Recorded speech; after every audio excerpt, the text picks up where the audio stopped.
Morning मित्रांनो, मी आपलं स्वागत करतो माझ्या यूट्यूब चॅनलवर. तर आज आपण पाहणार आहोत class 10 science 2 chapter number 1 heredity and इव्होल्यूशनचा लेक्चर नंबर 3.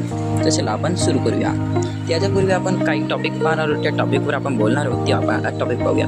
आपण पाहणार आहोत हेरिडिटी अँड इव्होल्यूशन. हे तुम्ही पाहिलंच असाल, आपला heredity and evolution. Heredity evolution हा चॅप्टरचं नाव आहे, लेक्चर नंबर 3 आहे. आणि आपण पाहणार आहोत थेरी ऑफ इव्होल्यूशन. आता थेरी ऑफ इव्होल्यूशन मी वाचलो, पण इथं आता ऑफचा यूज झाला म्हणून आता याचे तुम्ही याच्यावरच काही लक्ष नको द्या, थोडीशी स्पेलिंग मिस्टेक होत राहते. आणि मग पाहणार आहोत आपण एव्हिडन्सेस ऑफ इव्होल्यूशन.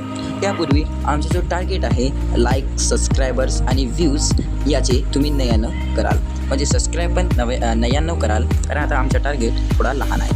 तर चला आपण आता सुरू करूया व्हिडिओला. तर पहिला पाहूयात आपण theory of evolution. Theory of evolution.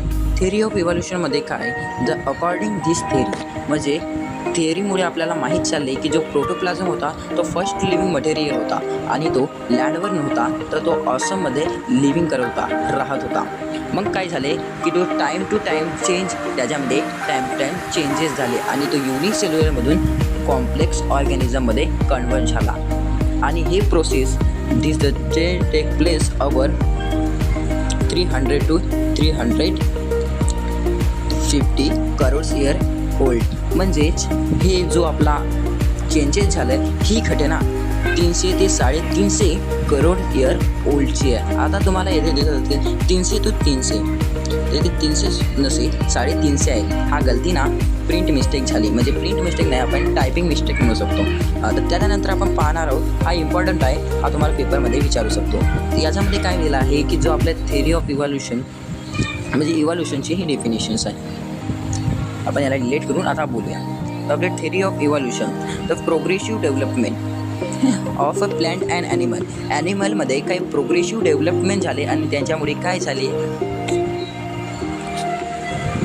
काजमध्ये आपल्या म्हणजे काय झाले की जो आपला प्लांट आणि ॲनिमल होते त्याच्यामध्ये प्रोग्रेसिव्ह डेव्हलपमेंट झाले आणि त्यांचा ॲन्सेस्टर जो होता त्यांच्यामध्ये different structure and function develop होऊ लागले. आणि त्याच्यामुळे म्हणजे ह्याच प्रोसेसला आपण म्हणू शकतो की आपल्या इव्होल्यूशन झाला. म्हणजे आता जो प्लॅन्ट आहे, प्लॅन्टचा जो ॲन्सेस्टर होता तो फक्त एकच होता, पण त्याच्यामुळे कॉम्प्लेक्स बनले, म्हणून म्हणजे हॅविंग त्या आपला ॲन्सेस्टरचे डिफरंट स्ट्रक्चर बनवू लागले, त्यांचे फंक्शन बनवू लागले आणि ते विभिन्न रूपामध्ये तयार झाले. म्हणून आपण आता म्हणू शकतो की त्या इव्होल्यूशन झाले. आणि आता तुम्हाला हा थोडा समजला नसेल की मी येथे आता म्हणण्याचा प्रयत्न काय करत आहोत, तर तुम्हाला आता नेक्स्ट म्हणजे मॉर्फोलॉजिकल एव्हिडन्सेसमध्ये त्याला क्लिअर करू. चला आपण आता पुढे जाऊ.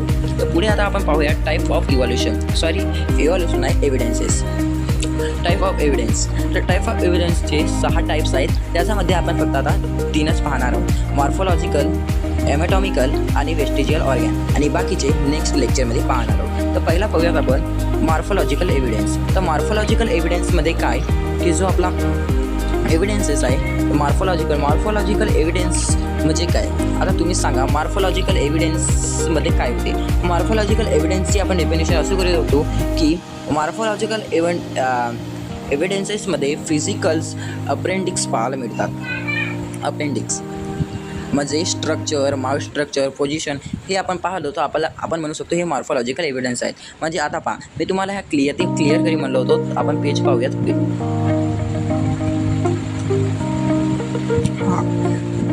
हा आपला येथे काय केलं होते, त्याचं फंक्शन डिफरंट झाले होते, स्ट्रक्चर डिफरंट झाला होता.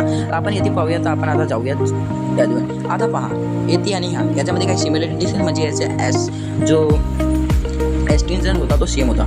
माझा प्रोनाऊन थोडा चुकला, समजू शकता. तर याचा काय झाला आहे की जो आपला फिजिकल अपेंडिक्स होता तो चेंज झाला. त्याच्यामुळे आता आपण पाहूयात similar animal to so many similarities in their body. तर आपला जो इन देअर बॉडी होते ते सेम होते, म्हणजे कसं की जो आपला स्ट्रक्चर विग्रेस थोडा सेम. आपण जसं की येथे पाहू शकता, आपला जो आपण पाहू शकतो येथे द स्ट्रक्चर ऑफ माउथचा स्ट्रक्चर पहा तुम्ही. माउथचा स्ट्रक्चर काय आहे, सेम आहे. आईज पोझिशन पहा, आईज पोझिशन बी सेम आहे. आणि त्यांचा नाक पहा, नाक फक्त माउथच्या वर आहे. आणि त्याचा एअर पॅनल पहा, एअर पॅनल. याच्यावरून तुम्हाला समजले असेल की जो आपला ॲन्सेस्टर आहे तो सेम आहे. याला क्लिअर करून टाकू. क्लिअर करण्याआधी आपण याला मॉर्फोलॉजिकल, येथून तुम्हाला समजलं असेल की मॉर्फोलॉजिकल म्हणजे शरीराच्या बाहेरच्या पोझिशन म्हणजे एअर गेला आपण पाहून तो मॉर्फोलॉजिकल एव्हिडन्सेस आहे. म्हणजे आपण म्हणू शकतो की जे हा मॉर्फोलॉजिकल एव्हिडन्सचा जो ॲन्सेस्टर आहे तो सेम आहे ॲनिमलचे. जसं आपण आता पाहूया plant also safe similarity life safe. म्हणजे याची डायग्राम मी दिलेली नाही, पण डायग्राममध्ये आपण काय जो पानाचा सेप, पानाची वेशन आणि त्याचा प्रकार हा पुरा सेम असतो. त्याच्यानंतर दे आर सिमिलरिटी आणि ह्या सिमिलरिटीला आपण ऑब्झर्व करून इंडिकेट करून, आता इंडिकेटचा हा इन आणि केट हा अलग झाला आहे. इंडिकेट केला तर आपल्याला माहीत होतो की ज्यांचे ते ऑर्गॅन्स आपण देअर सिमिलरिटी इन इंडिकेट. पहिला आपण याला thus similarity indicates that the organ must be some and mute the common ancestor. म्हणजेच आपण ह्या सिमिलरिटीला पाहून असे म्हणू शकतो की त्यांचा ॲन्सिस्टर, त्यांचे पूर्वज हे सेम असतील, कॉमन असेल. नंतर चला आता पाहूयात नेक्स्ट आहे anatomical evidence. The pattern of the बॉडीजचं जे स्ट्रक्चर आहे त्यांच्यावरून आपल्याला काय माहीत आहे चालेल. जसं की मॉर्फोलॉजिकल एव्हिडन्सेसमध्ये काय आहे, morphological there is not similar between human hand, cat, four leg, etc. म्हणजे मॉर्फोलॉजिकलमध्ये जो कॅटचा लेग आहे आणि ह्युमनचा लेग आहे, पेंग्विनचा लेग आहे, ते तुम्हाला डायग्राममध्ये दिसेल तर ते काही सेम नाही आहेत. But there is similarity in structure of bone, joining of bone.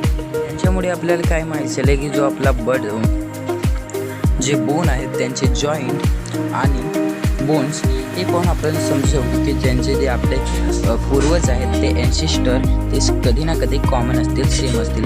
आता हा पाहण्यासाठी आपण काय करू शकतो की आता साईडला एक डायग्राम दिले आहे. आता डायग्राम तुम्हाला ब्लर दिसत असेल म्हणून आपण झूम इन करून त्याला पाहू शकतो. आता तुम्हाला समजत नसेल तरी आपण म्हणू शकतो की तुम्हाला आता थोडा कलर तर दिसत असेल. कलरमध्ये आपण पाहू शकतो की जो आपण हा एक बोन आहे, हा एक बोन आहे, हा ह्युमन बोन आहे आणि हा एक बोन. आता ते नाव तर स्पष्ट दिसत नाही पण आपण पाहू शकतो की यांचे जे बोन आहेत ते लगभग सेम आहेत, एकच प्रकाराचे आहे. पाहू शकता येथे पहिला गोल आहे, येथे पण गोल आहे, येथे पण गोल आहे, एकूण येथे पण गोल आहे आणि बाकी पुरा सढळ आहे, एका साईडचाच आहे. म्हणून याच्यापेक्षा आपण म्हणू शकतो की येथे यांचे जे स्ट्रक्चर, बोनचे स्ट्रक्चर आहेत किंवा आपण आता जॉईंट बी पहा, येथे जॉईंट, आता येथे जॉईंट आणि येथे जॉईंट. तर पहिला जो बोन आहे तो लगभग सेम आहे, त्या बोनला हे दोन बोन अटॅच आहेत. आता येथे दोन बोन नसेल पण येथे आता काही इमेजमुळे आपल्याला दिसून नाही शकत, पण येथे पण एक बोन आहे. तर याच्यावरून आपण काय इंडिकेट करू शकतो की त्यांचे जे ॲन्सेस्टर होते ते कधी ना कधी कॉमन असते. तर हे होते ॲनाटॉमिकल. आता आपण इथे पाहूया ते ॲनाटॉमिकल आणि थोडा थांबा. आता इथे पहा मॉर्फोलॉजिकल एव्हिडन्सेसमध्ये आपण काय पाहिलं. मॉर्फोलॉजिकल एव्हिडन्सेसमध्ये जो शरीराच्या बाहेरचा जो आपला आहे तो शरीराच्या बाहेरून आपण पाहू शकतो की शरीरांना ते सारखं दिसतात ह्या. पण आता येथे पाहिलं आपण ॲनाटॉमिकलमध्ये की त्यांच्या आता असं शरीराला ते काही सिमिलरिटी त्यांच्यामध्ये दिसत नाही, फक्त दिसतात तर बोन. तेथे डायरेक्ट एक लाईन दिलेली आहे, the morphological there is not similar between human hand, cat, four leg. आता येथे म्हणून तुम्ही समजू शकता की हा कसा आहे म्हणून. जे आता मॉर्फोलॉजिकल एव्हिडन्सेसनुसार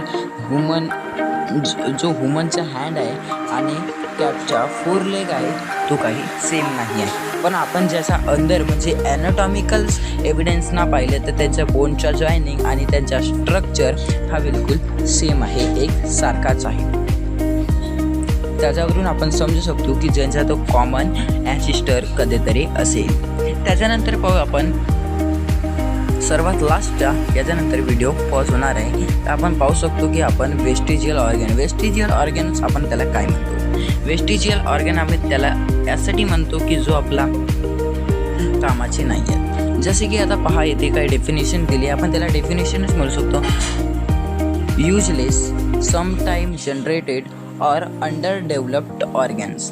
म्हणजे ते आता युजलेस आहेत आणि ते अंडर डेव्हलप्ड कधीतरी झाले होते आणि जनरेट झाले होते आणि ते अंडर डेव्हलपमेंट आत्ताही होतात.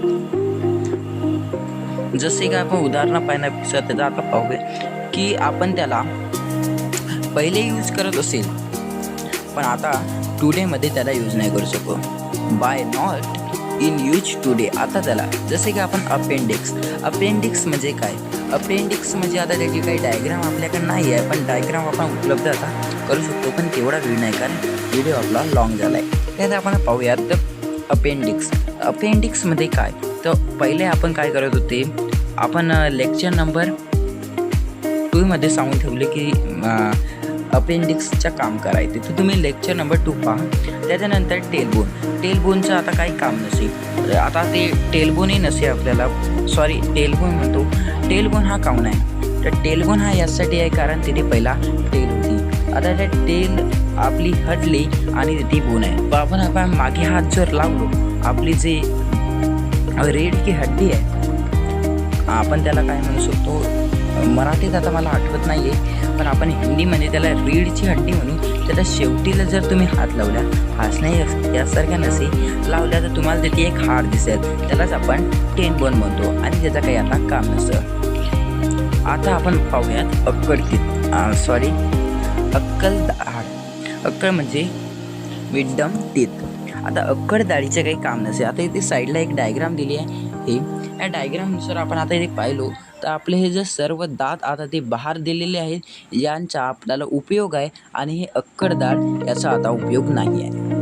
तर आता जेव्हा आपण खातो काही बी अन्न खातो तसं आपल्या इथे जातं तर आपला जो अन्न फक्त ह्याच दाढापर्यंत येतो आणि ह्या दाढापर्यंत येत नाही तर याचा काही आता काम नाही म्हणून आपण त्याला म्हणू शकतो की आता तो वेस्टिजियल ऑर्गन आहे. आता आपण म्हणू शकतो की एअर पॅनल जो आपला हा एअर पॅनल आहे हा पण आता युजलेस आहे कारण हा हटला तरी आपण पाहू शकतो की म्हणजे ऐकू शकतो काही कारण आता आपण म्हणू शकतो अपेंडिक्स टेलबोन अक्कडदाढ आणि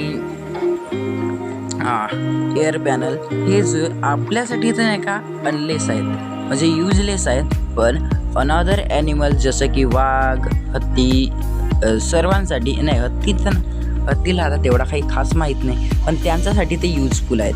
म्हणून आपण हा याला वेस्टिजियल ऑर्गन फक्त आपल्याकरिता म्हणू शकतो. तर याच्यानंतर आपण जे वाचलेले 3 एव्हिडन्स आहेत ते आपण नेक्स्ट व्हिडिओमध्ये पाहणार आहोत.